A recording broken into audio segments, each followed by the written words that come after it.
I was given a birthday card that said, "Don't expect much, you leech." After years of covering my family's expenses, when the house got sold, they finally realized who'd really been keeping them afloat. I turned 30 last week. I didn't expect much for my birthday. I'd gotten used to quiet celebrations, just a slice of cake at my desk, maybe a movie if I wasn't too tired.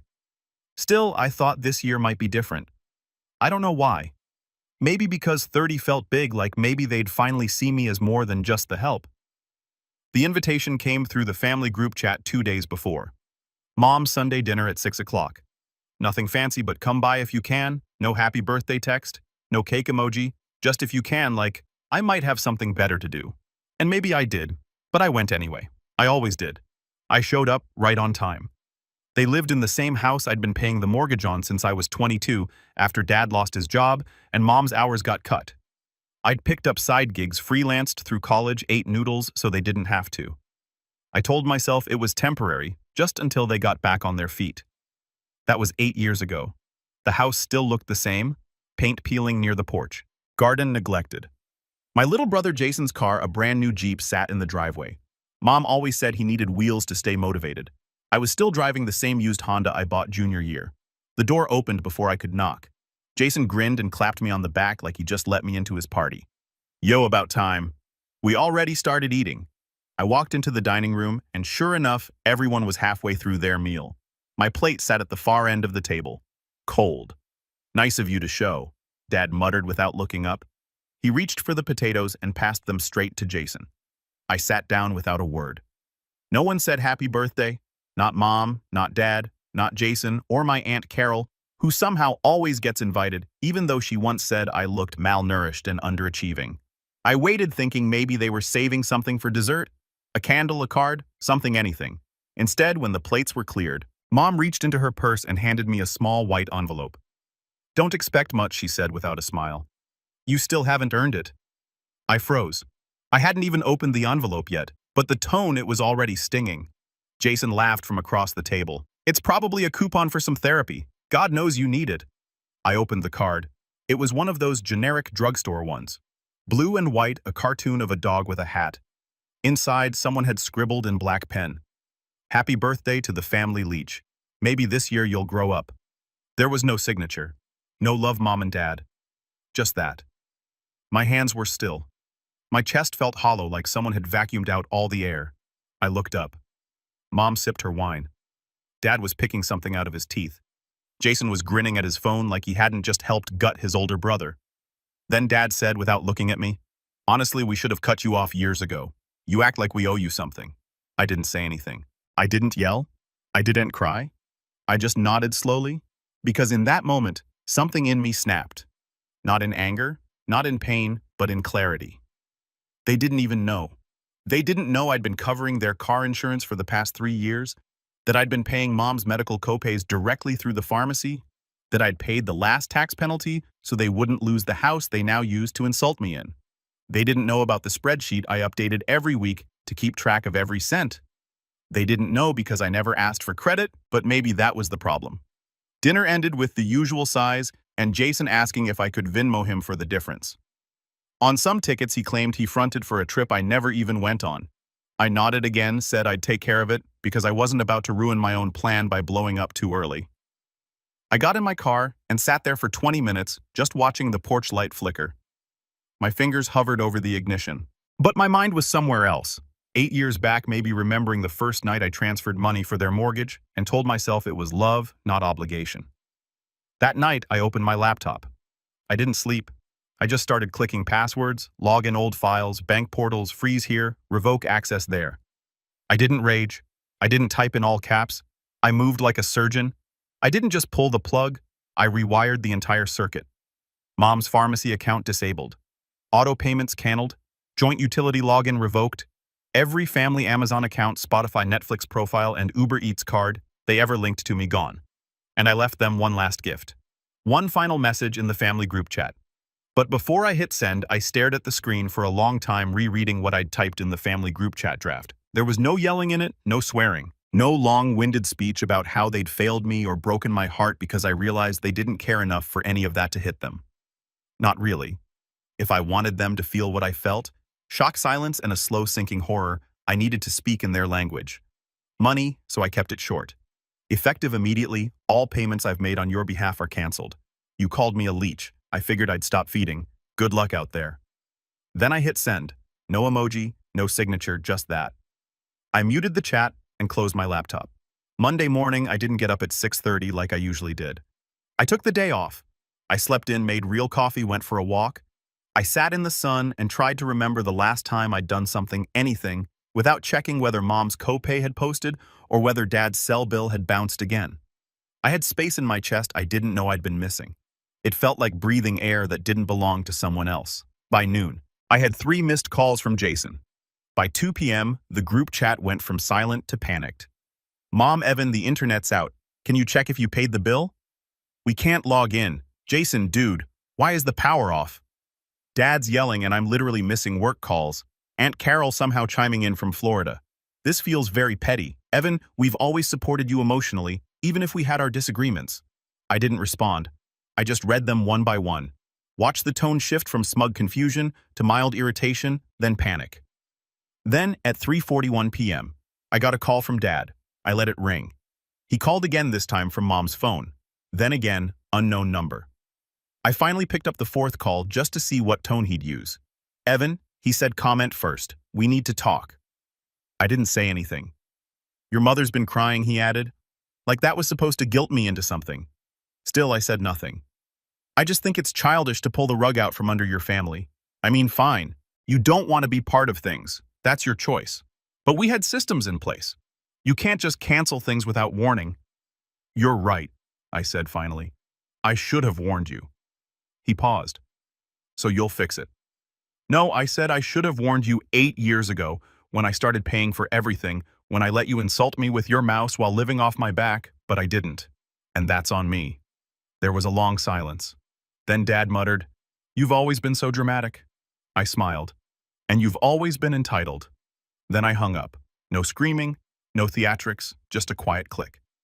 That night, I got an email alert from the mortgage seerer. Your account login has been updated by another user. They tried to get in. I'd already locked it, and I wasn't done yet. The next day, I filed the paperwork to remove my name from every joint account I'd ever been added to. I called every company and sent every document. I even made a spreadsheet with all the account numbers I've been linked to over the years, just to make sure I hadn't missed a single one. Then I started looking at property records because you see the house wasn't in their name. It was in mine. It always had been.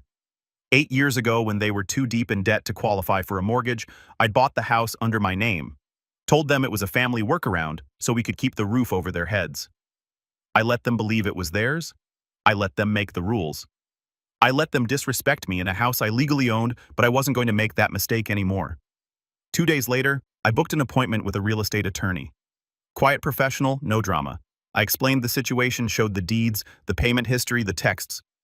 He looked at me and said, You've got every right to do this. I nodded.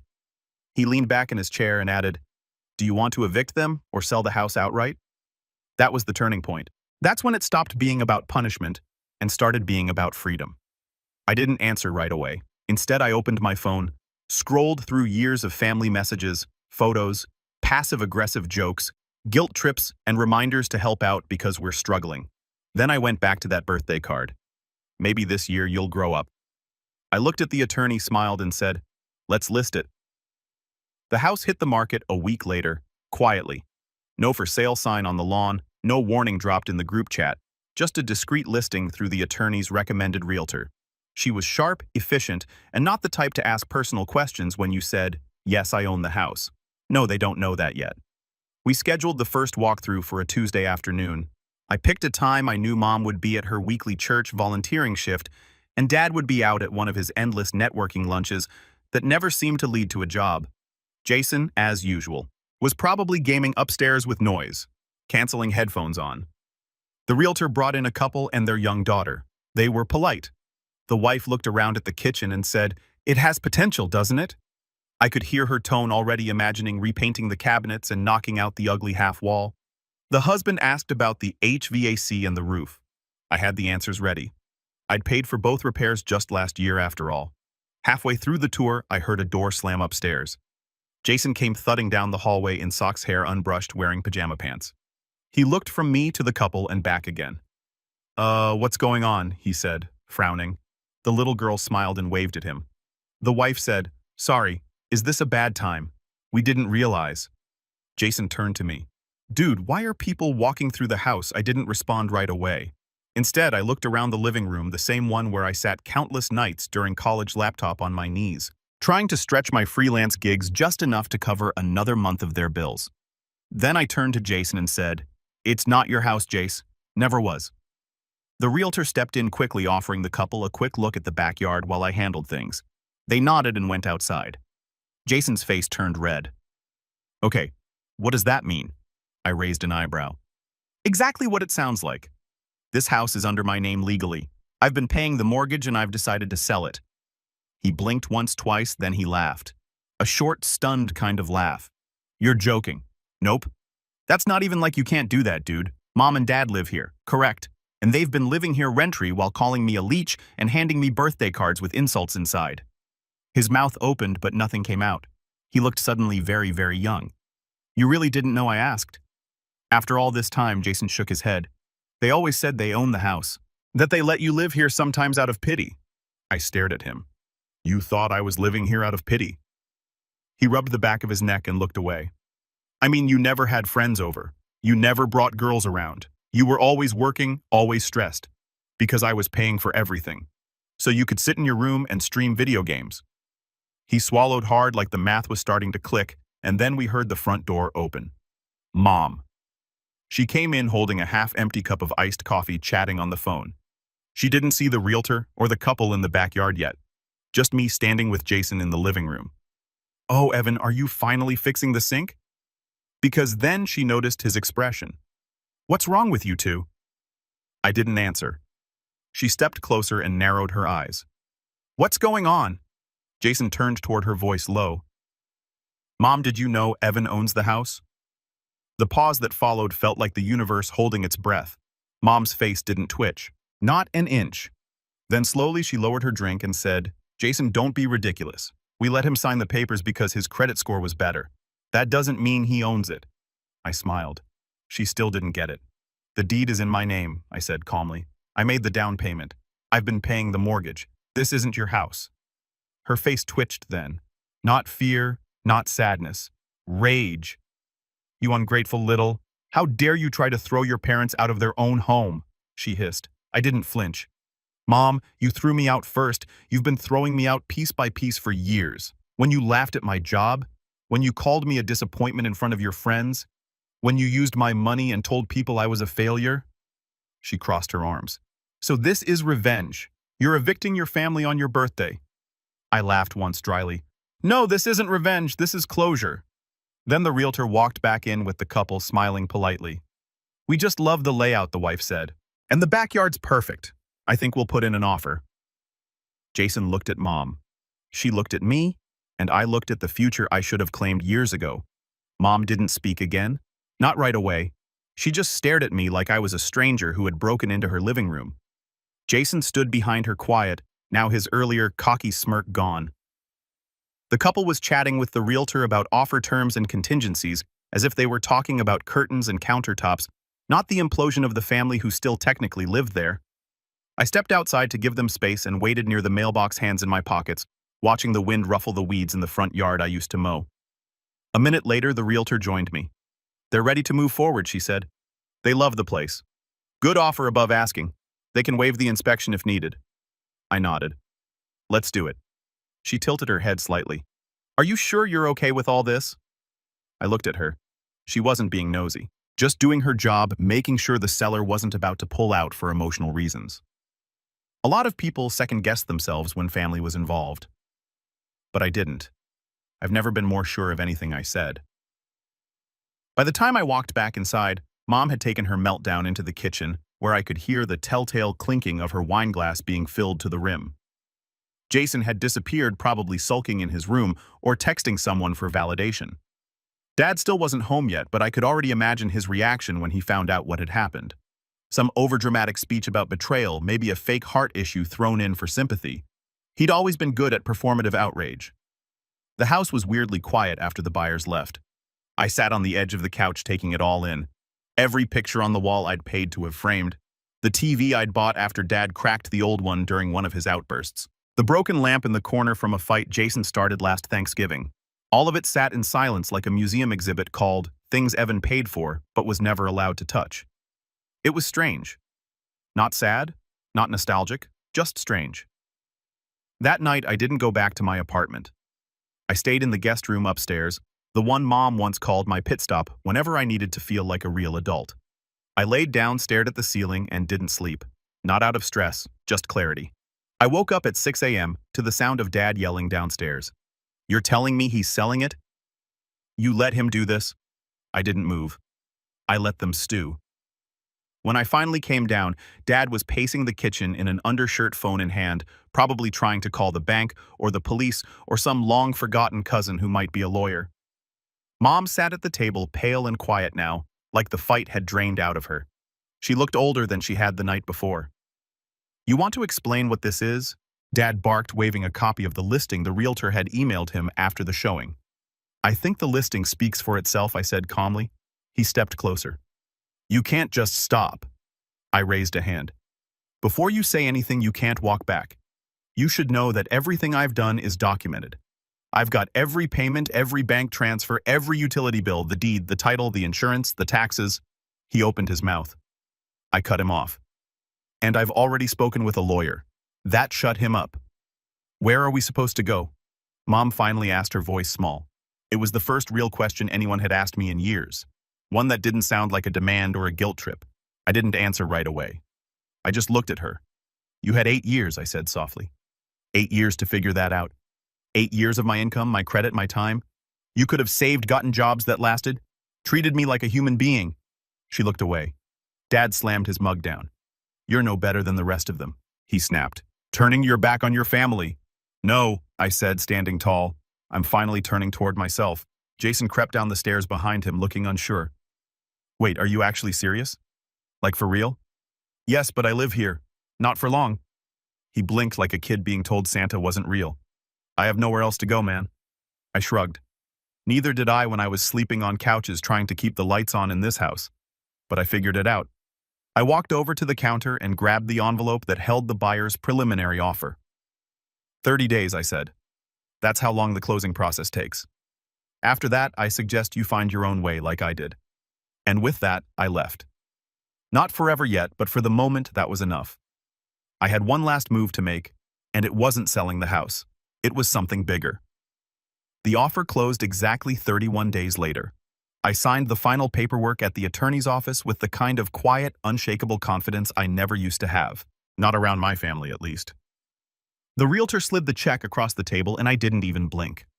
It wasn't just a payment. It was proof that I could build something, own something, finish something without anyone else's name stapled on top of it, like a participation ribbon. I didn't go back to the house that day. I didn't help them pack. I didn't check in to make sure they were okay. I'd given them nearly a decade of those things, and they'd handed me back sarcasm, silence, and debt. But I did leave one thing behind. A folder printed, not digital. I knew Dad wouldn't open an email unless it was flagged urgent and read. Inside the folder was a document titled, "Things You Claimed I Never Did." It included a spreadsheet with every dollar I'd paid on their behalf. Mortgage statements, grocery bills, health insurance, premiums, credit card payoffs I'd made without telling them, just to keep their accounts open. Every Uber I'd ordered when Mom had her surgery. Every textbook I'd bought for Jason that he never opened. Every time I'd covered an overdraft fee so their lights wouldn't get shut off. There was even a screenshot of the birthday card they gave me labeled, "My Thank You." I left it on the kitchen counter. That was the last time I ever saw that house or them. Within a week of the sale, the call started again. First from Mom crying, then from Jason bargaining, then from Dad. Angry voicemails about family betrayal and shame. I didn't pick up. I didn't reply. Instead, I moved. I left the city quietly, changed my number. Got a new bank, a new apartment, modern, quiet, full of light, paid in full. No roommates. No roommates. I had to raise. Anyway, for the first time in my adult life, I had no debt. No secret bills to cover. No emergencies that always required my wallet, but never my well-being. I didn't even realize how light my chest felt until the second week passed without a single call asking for something. I started going to therapy. Real therapy. Not the kind where you journal in a notebook your mom later reads by accident. I started eating better, sleeping better. I signed up for a pottery class on a whim, something I'd always wanted to do but never had time for between double shifts and family meltdowns. And then one day, 6 months after the sale, I got a letter. No return address, just a wrinkled envelope forwarded through my old billing address. It was from Jason. The letter started like this. I still think you went too far, but I also get it now. He said he was living in a shared apartment across town, working part-time, cooking his own meals, paying rent for the first time in his life. He said it sucked. He also said it was the first time he understood what I must have gone through, that he hadn't known that they told him I liked taking care of things, that I needed to feel useful. He closed the letter with, I don't expect you to forgive us, but I hope someday you'll talk to me again, even if it's just to tell me I was a fool. I folded the letter and put it in a drawer, not ready to respond. Not yet, but maybe one day. Mom and Dad never wrote. I don't think they ever will. And that's fine because I'm not angry anymore. I'm not bitter, I'm free. They used to call me the family leech, but I was the lifeline. And I finally let go. Now I don't walk on eggshells. I walk on tile floors. I picked out myself in a place where no one calls me a disappointment for not buying groceries I never ate. I have peace. I have space. And on my 31st birthday, I bought myself a real card. It said, "Congratulations, you made it out." I signed it with my own name. That was enough.